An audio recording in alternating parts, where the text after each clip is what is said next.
안녕하세요. 여러분과 함께 본영어 문법편을 공부해온 영어 김과연입니다.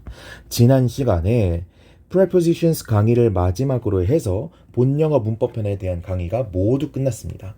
여기 보시면 제가 형광펜을 쳐놨죠. 이 형광펜이 뭐냐면 저도 챕터 1부터 챕터 2, 챕터 3 이런 식으로 순서대로 진도를 나간 것이 아니기 때문에 혹시나 진도를 나가지 않고 빼먹는 강의가 있을까봐 이렇게 형광펜으로 다 체크를 해둔 것입니다. 어렵지 않죠? 자, 이번 시간에는 지금까지 배웠던 내용들 중에서 조금 정수라고 볼 수 있을 법한 가장 중요한 내용이라고 볼 수 있을 법한 것들을 총망라하는 그런 강의를 한번 찍어보도록 하겠습니다. 일단은요, 우리가 문법을 공부할 때는 접근법을 두 가지로 두셨으면 좋겠어요. 문법이라고 하는 건 크게 두 가지. 첫 번째, 독해를 위한 문법이 있고요. 두 번째, 문법 풀이를 위한 문법이 있습니다. 문법 문제풀이. 그래서 제가 지금까지 출제 포인트랄지, 공시에서 자주 나온달지, 토익에서 자주 나온달지 이러면서 별표를 친 것들은 문법 문제풀이에 해당한다라고 볼 수가 있겠고요.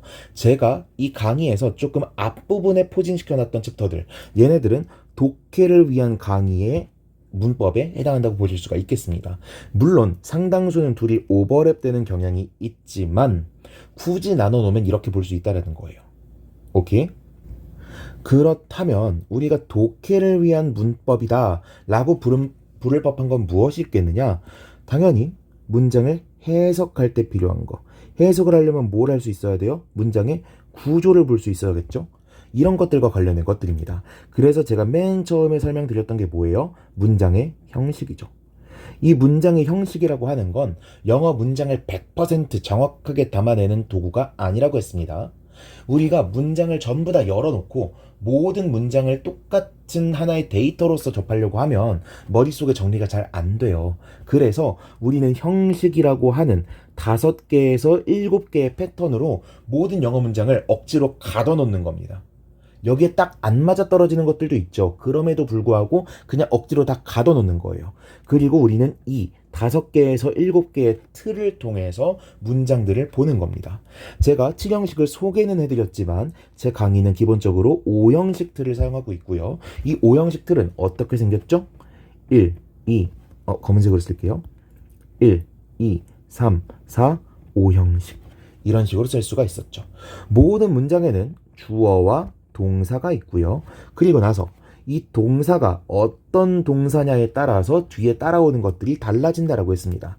1형식 동사 같은 경우에는 뒤에 아무것도 안 나오고요. 2형식 동사는 뒤에 보어가 나오고요. 3형식 동사는 목적어가, 4형식 동사는 간접 목적어, 직접 목적어가, 5형식 동사는 목적어, 목적, 보어가 나온다라고 했습니다.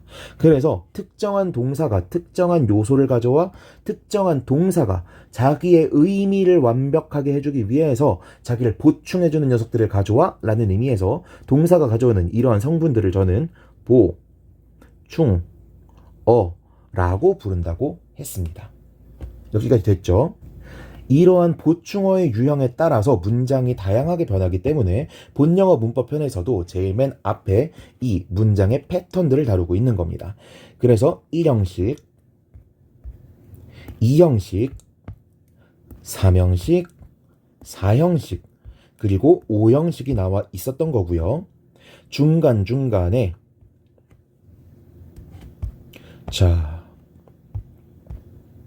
이렇게 필수 부사어라고 하는 7형식과 관련된 개념들도 포함이 되어 있습니다. 오케이. 자, 이렇게 문장의 형식들을 갈라놨어요. 그리고 문장 성분들을 만나보았습니다. 이런 것들을 공부함에 있어서 우리가 같이 배우는 것이 있으니 그게 바로 뭐였습니까? 품사와 문장 성분이었습니다. 품사와 문장 성분. 이 품사와 문장 성분은 제가 본영어 문법편을 강의하면서 계속 가지고 갔던 개념이에요. 왜? 중요하니까. 어떤 점에서 중요하냐? 품사라고 하는 건 단어들 중에서 공통점을 가진 녀석들을 묶어놓은 것인데 이러한 단어들, 이렇게 공통적인 단어들은 특정한 문장 성분에 들어갈 수 있다라는 공통점을 가지게 된다라고 했습니다. 이 품사는 일단 네 가지만 먼저 알아두자고 했어요. 명사, 동사, 형용사, 그리고 부사가 있죠. 문장 성분도 일단 네 가지만 알아두자고 했습니다. 주어, 동사 혹은 어떤 선생님은 서술어라고도 부르고요. 목적어 그리고 마지막 보어가 있죠.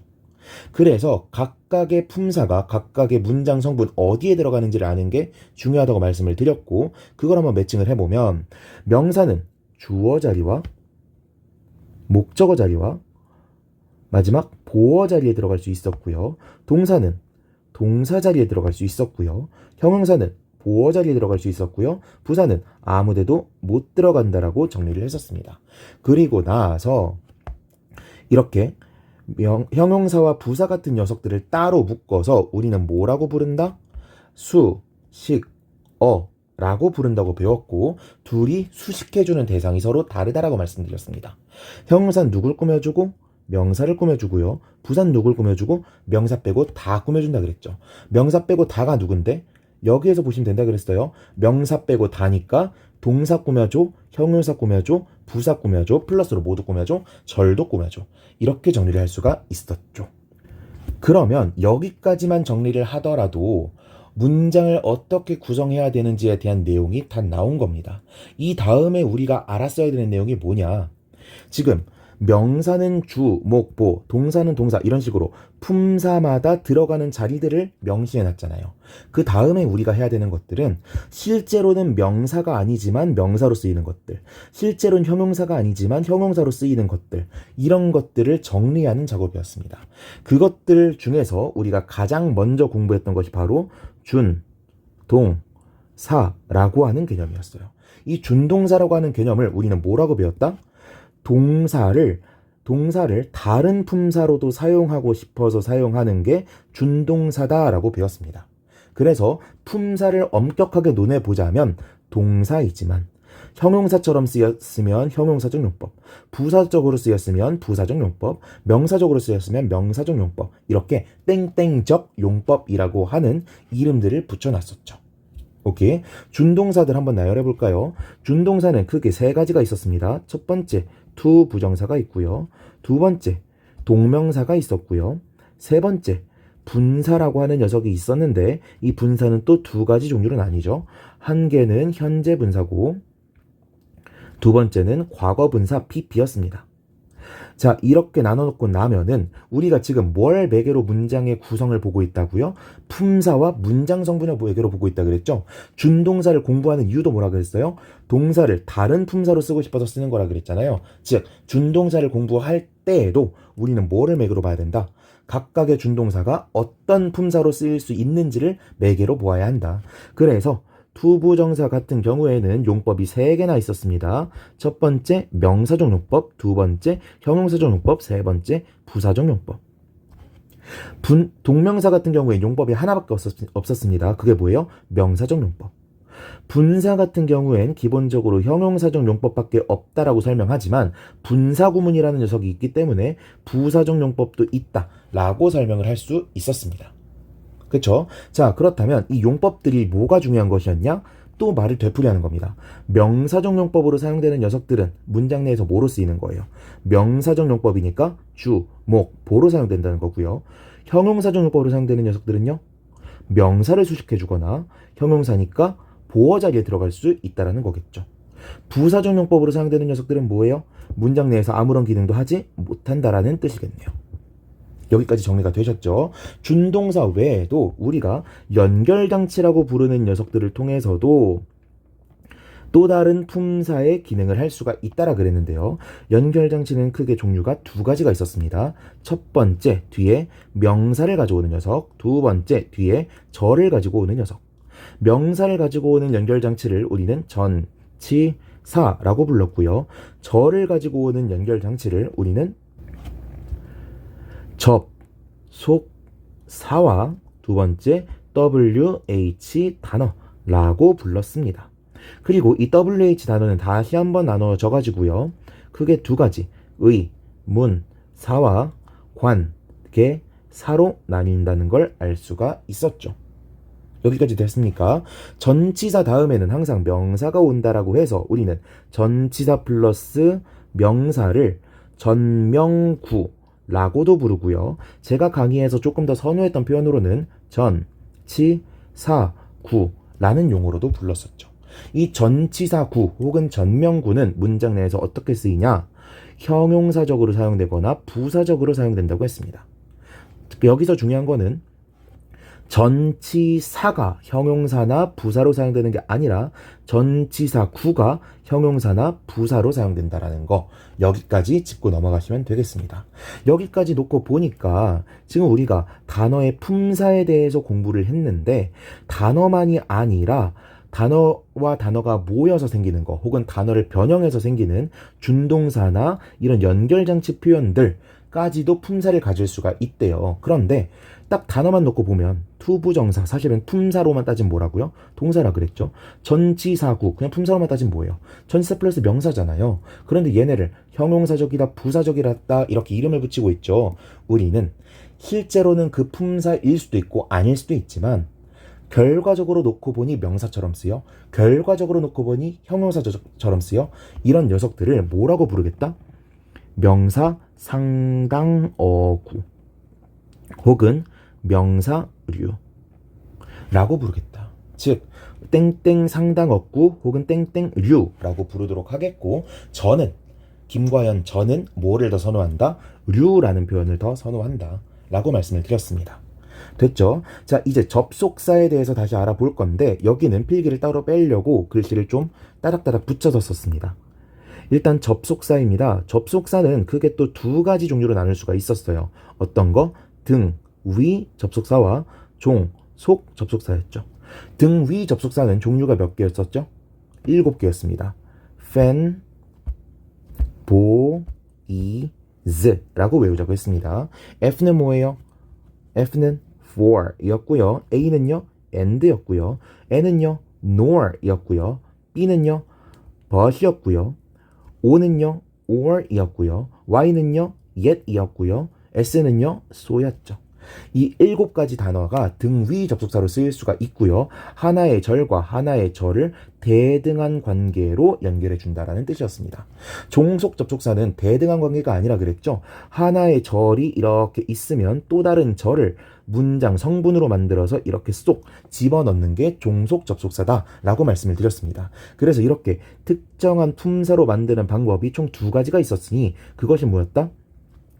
부사절을 만드는 종속 접속사와 명사절을 만드는 종속 접속사, 이렇게 구분을 하는 것이었었죠.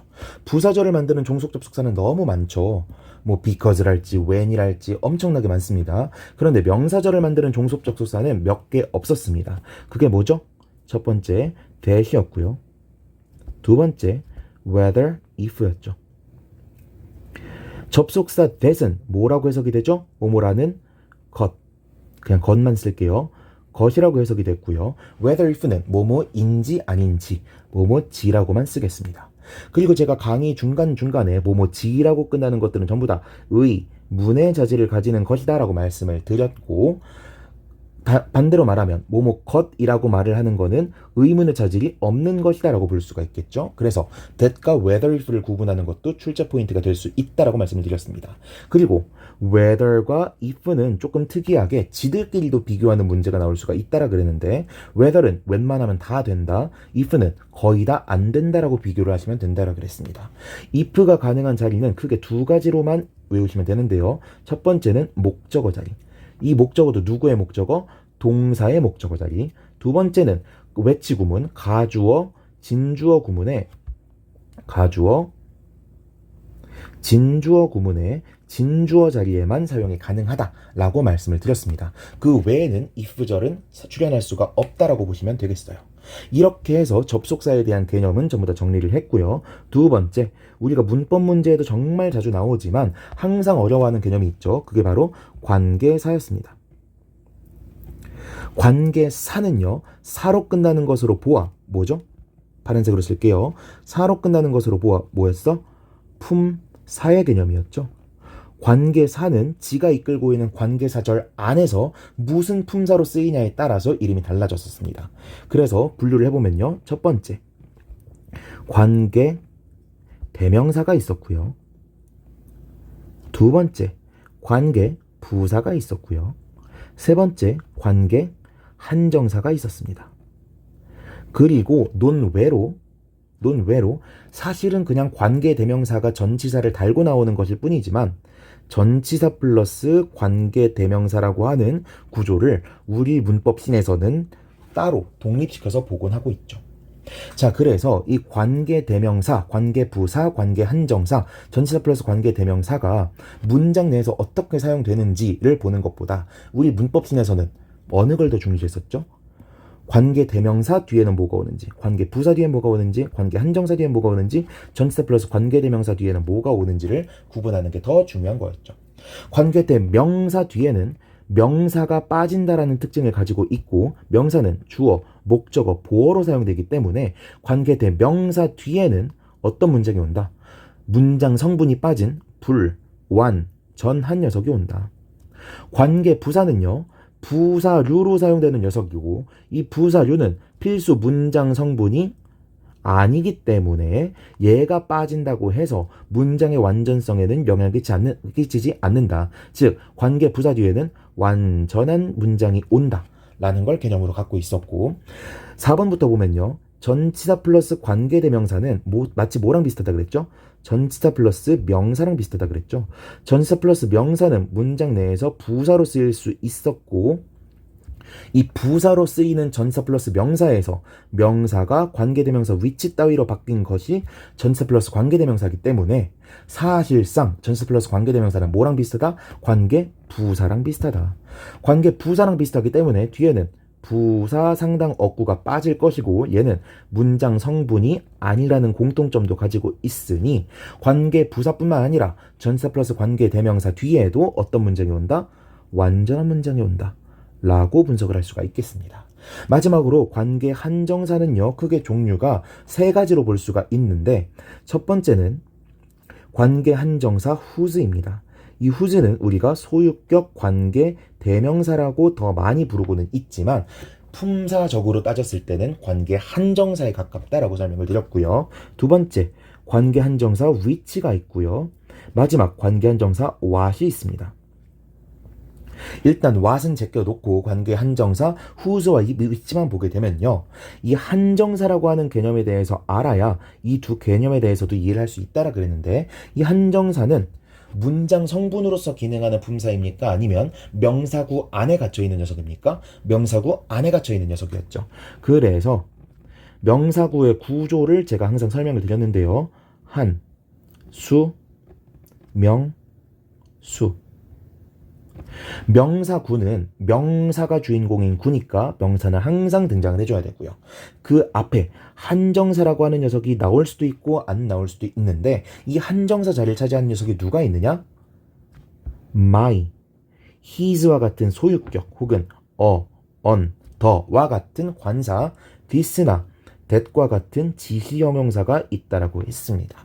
그렇다면 관계 한정사도 얘네들과 마찬가지로 한정사라고 했으니까 이 자리에 whose나 which가 들어가는 것이겠구나 라는 걸 알 수가 있겠죠. 오케이. 자, 관계사에 대한 개념을 우리가 다 알고 있으니까 제가 빨리 그냥 요약해서 말씀드리겠지만 관계사라고 하는 건 항상 어느 위치에 있죠? 관계사절을 이끄는 위치, 관계사절의 맨 앞자리를 차지해야 되죠. 관계 한정사도 마찬가지입니다. 항상 관계사절을 이끄는 위치로 이동을 해야 되는데 얘네는 명사구 안에 갇혀있는 녀석이라고 했죠. 그래서 얘네만 지들끼리만 따로 앞으로 이동하는 것이 아니라 명사구 전체를 앞으로 끌고 나간다 라는 특징이 있다고 했습니다. 그래서 문장 내에 명사로 사용되는 녀석을 수식하고 있는 녀석이 명사구 전체를 끌고 나가는 것이니까 관계 한정사 플러스 명사가 마치 하나의 뭐처럼 보이게 된다? 관계 대명사처럼 보이게 된다라고 했습니다. 관계 한정사 플러스 명사가 하나의 뭐처럼 보인다고요? 하나의 관, 대처럼 보이게 된다.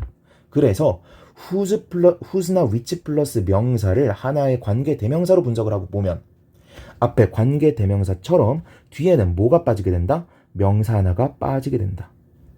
오케이? 그런데 여기서 주의해야 될 건 뭐라고요? 관계 한정사 얘 하나만 놓고 볼 것이 아니라 관계 한정사 플러스 명사를 놓고 봤을 때, 얘를 통째로 묶고 봤을 때 이 뒤에는 뭐가 없다? 명사 하나가 없다. 명사가 없다는 건 주어나 목적어나 보어가 없다는 뜻이고, 그렇다면 뒤에는 뭐가 없는 것이다? 뒤에는 어떤 절이 따라오는 것이다? 불완전한 절이 따라오는 것이다 라고 정리를 할 수가 있겠습니다. 선생님들 중에서 관계 한정사 플러스 명사를 한 번에 묶어서 보지 않고 그냥 한정사만 놓고 문장을 분석하시는 분들이 있다면, 그런 경우에는 마치 뒷문장이 뭐처럼 보일 수도 있어요? 완전한 절처럼 보일 수가 있겠죠. 왜? 여기 뒤에 나온 명사가 주어처럼 보이게 되는 경우가 있을 거니까. 그런데 이것만으로는 모든 문장을 설명할 수가 없다라고 문법 강의 중간에 설명을 드렸고, 그래서 저는 항상 뭐라고 설명드린다? 관계 한정사 플러스 명사를 하나로 묶어서 보자라고 설명을 드린다라는 겁니다. 됐죠? 자, 이렇게 놓으면 관계사에 대한 개념은 전부 다 정리가 되었습니다. 그런데 관계사뿐만 아니라 우리는 하나를 더 알고 있어야 되죠. 뭐야? 관계사절입니다. 관계사절이 뭔데요? 관계사가 이끌고 있는 절이죠. 이 관계사절은 기본적으로는 형용사절로 사용이 됩니다. 즉 무슨 뜻이에요? 절 전체가 형용사로 기능한다는 거예요. 그런데 일부는 명사절로도 사용이 되고요. 일부는 부사적으로도 사용이 됩니다. 즉 관계사절은 형용사류로도 사용돼, 명사류로도 사용돼, 부사류로도 사용돼 라고 정리를 할 수가 있겠죠. 근데 기본적으로는 뭐라고요? 형용사절을 이끌게 된다고요. 자, 일단 한번 책을 보면서 설명을 드려볼까요? 중요한 내용이니까. 관계사절이 몇 페이지라고 되어 있죠? 230페이지라고 되어 있네요. 여기서 보시면 관계 대명사의 이해라면서 나와 있는 who, which, whom, whose가 이끌고 있는 절들은 전부 다 형용사절을 이루게 됩니다. 그렇다면 명사절을 이루는 것은 무엇이 있느냐? 관계 대명사 what이 있겠고요. 그리고 선행사가 생략된 관계 부사가 있겠습니다.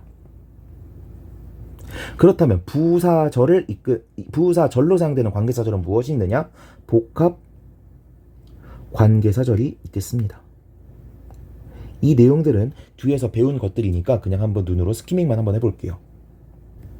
보니까 제가 대부분의 관계사절은 형용사적으로 쓰인다 그랬고 일부만 명사적으로 쓰일 수 있다 그랬는데 관계분사는 그냥 통으로 묶거나 놓고 what은 따로 빼놨죠.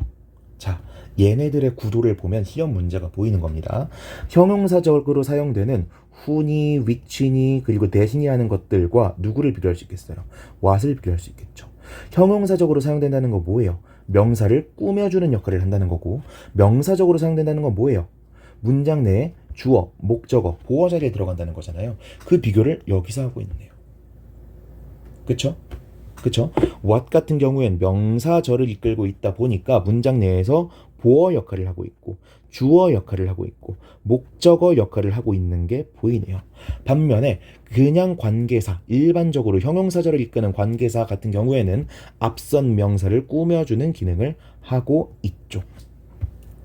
오케이? 사실 복합 관계사절 같은 경우에는 주로 시험 문제에 잘 나오지 않는 편이기 때문에, 특히 중고등 수준에서는 잘 나오지 않기 때문에 이 강의에선 설명하지 않겠어요. 다만 제가 문법 강의에서는 다 설명을 해놨기 때문에 이건 다시 한번 복습을 하셔야 됩니다.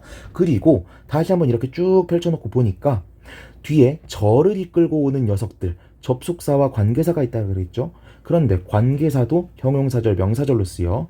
그리고 뒤에 접속사 that 같은 경우에도 명사절로 쓰여 라는 특징 때문에 접속사 that과 나머지 녀석들이 비교가 되는 문제도 출제가 될 수 있다라는 거, 여기까지도 보실 수가 있겠습니다. 됐죠? 여기까지를 보시게 되면 기본적으로 우리가 독해를 할 때 필요한 어법들은 다 공부했다 라고 보실 수가 있겠어요. 이 이외의 내용들은 전부 다 곁가지라고 보시면 되겠고 문법 문제를 풀기 위해 필요한 녀석들이다 라고 볼 수가 있겠습니다. 제가 지금 24분 정도 설명을 했는데 지금 어느 내용들을 다룬 거죠? 챕터 1 다 다뤘고요. 챕터 2 대충 다뤘고요. 그 다음에 준동사들 싹 다 다뤘고요. 그리고 모두 다뤘죠? 접속사와 관계사의 개념, 그리고 전치사까지도 다룬 겁니다. 이 이외의 것들은 추가적으로 사를 붙이시면 되는 거예요. 그렇다면 문법 문제에 내기 좋은 포인트에는 또 무엇이 있느냐? 제가 수, 능, 출, 제 포인트 라고 부르는 것이 총 3개가 있다고 그랬죠. 첫 번째, 동사같이 생긴 것. 두 번째, 관계사같이 생긴 것. 세 번째, 형용사같이 생긴 것. 이렇게 3가지가 있다라 그랬습니다. 이게 무엇이냐? 우리가 문법 문제를 풀 때요, 문법 문제 유형이 몇 개가 있습니다. 문법 문제 유형을 대충 나눠놓고 보면 수능형 기준으로 이렇게 뭔가 네모가 쳐져 있고요, 가운데 이렇게 선이 그어져 있습니다. 저는 이거를 선택형이라고 부를 거예요. 그리고 수능 문제 중에서요, 이렇게 지문이 나와 있고요, 지문의 밑줄이 빵, 빵, 빵, 빵, 빵 5개가 뚫려 있습니다. 그래서 번호가 이렇게 1, 2, 3, 4, 5 붙여져 있겠죠. 그리고 문법 문제의 발문은 뭐라고 되어 있을 것이냐? 밑줄 친 부분 중 어법상 틀린 것을 고르시오. 틀린 거 하나를 찾는 문제입니다. 이걸 저는 밑줄형이라고 부를 거예요. 그리고 토익 문제로 가게 되면요, 토익에선 어떤 문제가 나옵니까? 이렇게 쭉 문장이 나와 있고요, 여기에 빈칸이 하나가 뚫려 있습니다. 그래서 이 빈칸에 들어갈 단어로 알맞은 것은 이렇게 문제가 나오는 것이 있고, 저는 이거를 빈칸형이라고 부를 거고요. 공시판으로 넘어가 보면요, 문법 문제들 중에서 다음 중 어법상 옳지 않은 것은 이라고 해놓고 문장을 통으로 줘놓고 이 문장을 검토하라는 문제가 나옵니다. 이것을 저는 문장 제시형이라고 부를 거고요. 폭넓게는 영작형 문제도 여기에 들어간다라고 볼 수가 있겠습니다. 한국에서 문법이 중요하게 다뤄지는 시험은 이렇게 크게 4가지 유형으로 출제가 되고 있어요. 그런데 여기에서 문제를 어떻게 풀 것이냐는 거의 비슷합니다. 선택형 문제가 제일 쉬운 유형인데요. 왜 쉬우냐? 2가지 단어를 서로 비교만 하면 되죠. 출제 포인트가 정해져 있는 겁니다. 이 2개를 비교만 하라고 알려주고 있는 거고요. 무엇과 무엇을 비교하면 되는지 친절하게 알려주고 있는 유형이 선택형 문제라고 볼 수가 있습니다. 그 다음 쉬운 유형은 뭐냐? 빈칸형이죠. 왜? 얘도 똑같이 비교만 하면 됩니다. 그런데 비교 대상이 몇 개일 뿐이에요? 여기 선지 개수만큼일 뿐이에요. 오케이? 그 다음으로 쉬운 유형은 밑줄형입니다. 왜? 지문 전체에서 다른 거 다 볼 필요 없고요, 밑줄로 제시된 이 부분만 검토를 하면 되거든요. 다만 이 녀석들을 누구랑 비교를 해야 되는지를 알려주고 있지 않기 때문에 우리는 주로 무엇과 비교를 해야 되는지 체크리스트를 머릿속에 가지고 있는 것이 중요합니다. 됐죠? 그런데 가장 어려운 유형은 이 녀석입니다. 문장 제시형 혹은 영작형. 이 문제들이 왜 어려우냐? 문장이 제시가 되어 있는데요, 이 중에서 어떤 부분을 검토해야 될지도 알려주고 있지 않고요, 특정 단어를 검토한다고 치더라도 얘를 누구랑 비교해야 되는지도 알려주고 있지 않습니다. 얘가 가장 어려운 유형이라고 볼 수가 있겠어요. 그렇다면 이러한 문법 객관식 문제의 특성들을 고려했을 때 우리는 문법 문제를 어떻게 풀어야 되느냐? 방법이 총 2가지입니다. 첫 번째, 제가 여기에 주로 출제 포인트로 나오는 것들이라고 소개해놓은 것들 있죠. 이 녀석들과 관련한 체크리스트를 머릿속에 가지고 있는 겁니다. 이 체크리스트만 가지고 있더라도 선택형은 당연히 풀 수 있고요, 빈칸형 당연히 풀 수 있는 거고요, 밑줄형도 당연히 풀 수 있습니다. 왜? 여기 보기에 나오는 것들이 웬만하면 여기에 전부 다 같이거든요. 오케이? 이것들을 알고 있다고 해서 반드시 다 풀리는 건 아니다 싶은 건 얘밖에 없습니다. 오케이? 얘를 풀기 위해선 플러스 알파로 하나를 더 가지고 있어야 되는데, 일단은 문법 문제의 틀을 정해놓는 이 3가지부터 공부를 해보자고요. 자, 일단 동사같이 생긴 것이 무엇이냐? 동사같이 생긴 것, 말 그대로 동사처럼 생긴 모든 것입니다.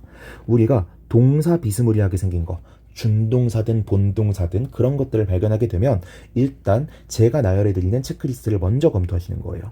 첫 번째, 본동사인지 준동사인지 구분하셔야 됩니다. 두 번째, 능동과 수동을 공부하셔야겠고요.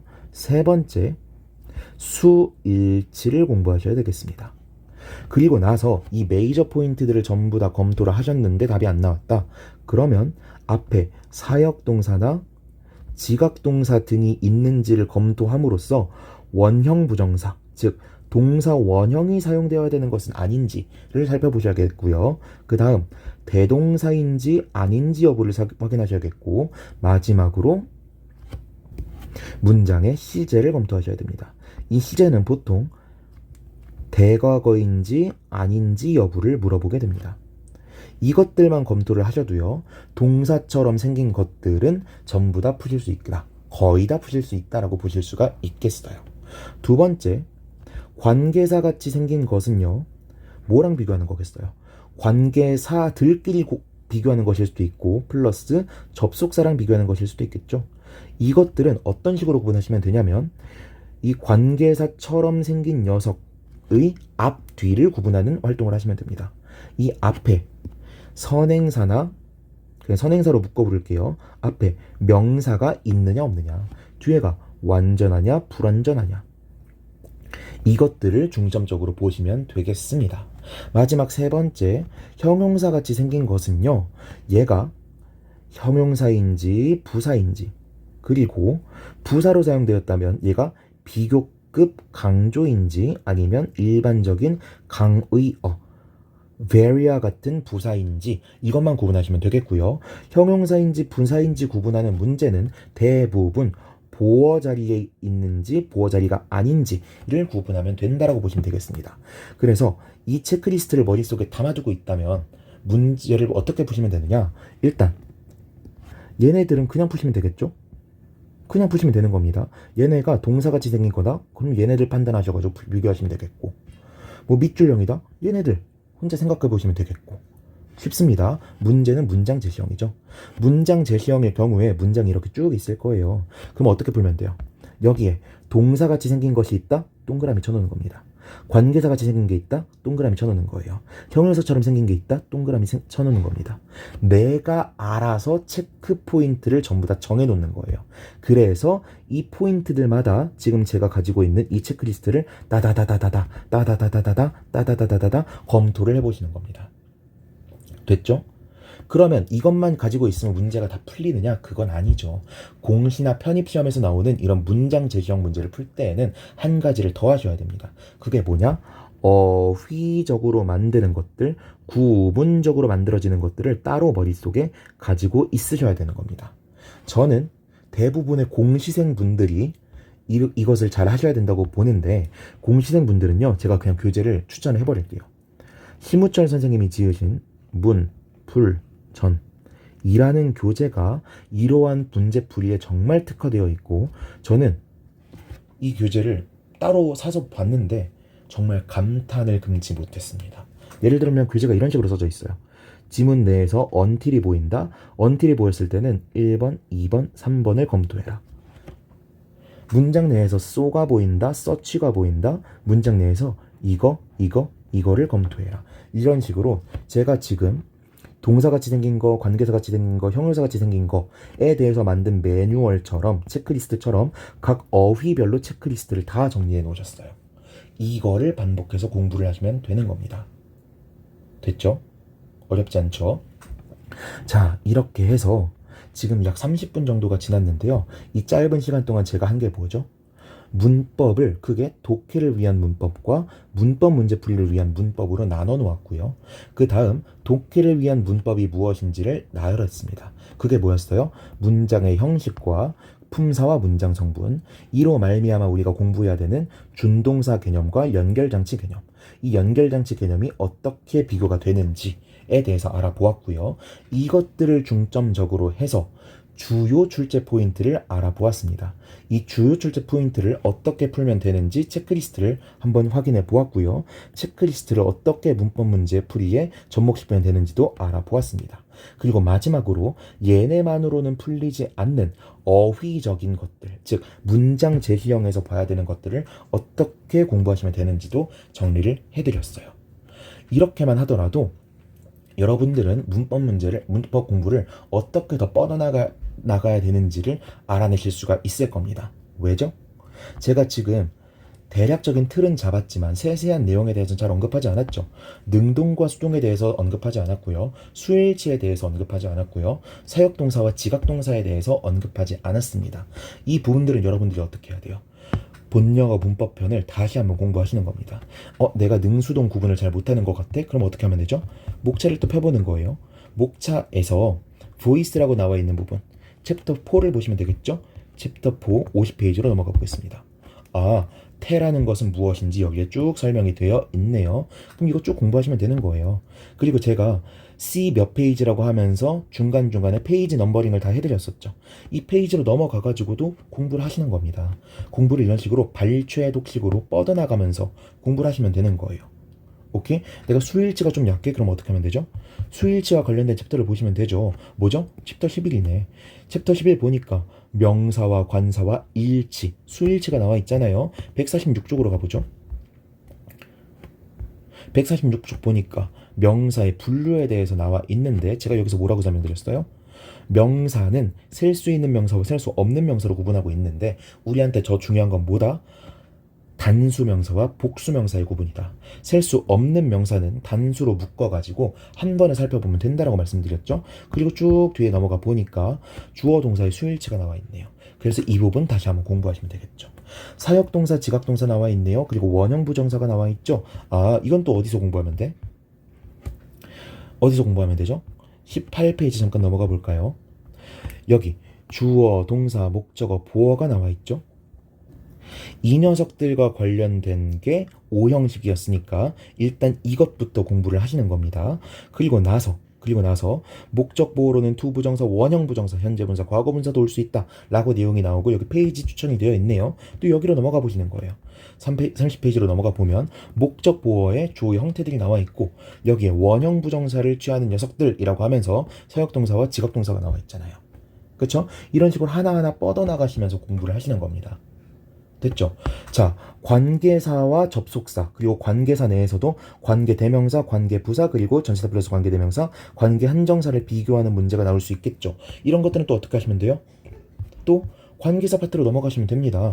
접속사 파트를 먼저 공부하고 관계사를 보셔도 되겠고 관계사 파트를 먼저 공부하시고 접속사를 보셔도 되겠고 순서는 별로 중요하지 않지만 아무튼 그 챕터로 넘어가시게 되면 각각을 어떻게 비교하면 되는지가 나와 있을 겁니다. 그쵸? 이것들을 공부하시면 되는 거예요. 됐죠? 제가 강의가 시작할 때쯤에 정리했을 법한 내용을 왜 강의가 끝날 때 정리해드리냐? 여러분들이 부족한 부분들을 이 강의를 들으시면서 다시 한번 점검하시고 그 부족한 부분들을 이 교재를 발췌독해서 다시 한번 공부하시라고 가이드를 해드린 겁니다. 그리고 각각의 내용들을 보시면서 제가 C 몇 페이지라고 해놓은 것들 그리고 이 교재에서 몇 페이지 보라고 화살표 해놓은 것들을 같이 한번 넘어가서 보시면서 마치 하이퍼링크처럼 넘어가서 보시면서 추가적으로 공부하실 내용들을 점검하시라고 알려드린 거예요. 이렇게만 다시 한번 보시더라도 총 2회독을 한 게 되겠죠. 문법 2회독 정도 한 사람 대한민국에 많지 않습니다. 특히나 문법 학습이 상당히 경시되어 있는 현재의 수험 시장에서는 문법 교재를 2번이나 읽으신 분 거의 없어요. 이만큼만 보셔도 상관이 없는데 그 다음에 다시 한번 본영어 문법편을 정독을 하시게 된다면 이제는 거의 완전 학습에 가깝다라고도 볼 수가 있겠죠. 이때는 제가 나중에 살펴보세요 라고 했던 것들까지 다시 한번 보실 수 있는 여유도 있을 겁니다.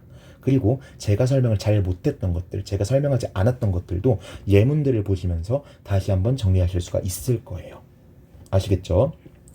제가 지금까지 문법 문제들은 잘 풀어드리지 않았었는데 여러분들이 지금까지 따라오시면서 문법 문제들도 다 푸셨다면 더할 나위 없이 완벽한 학습이 되었을 거라고 믿고요.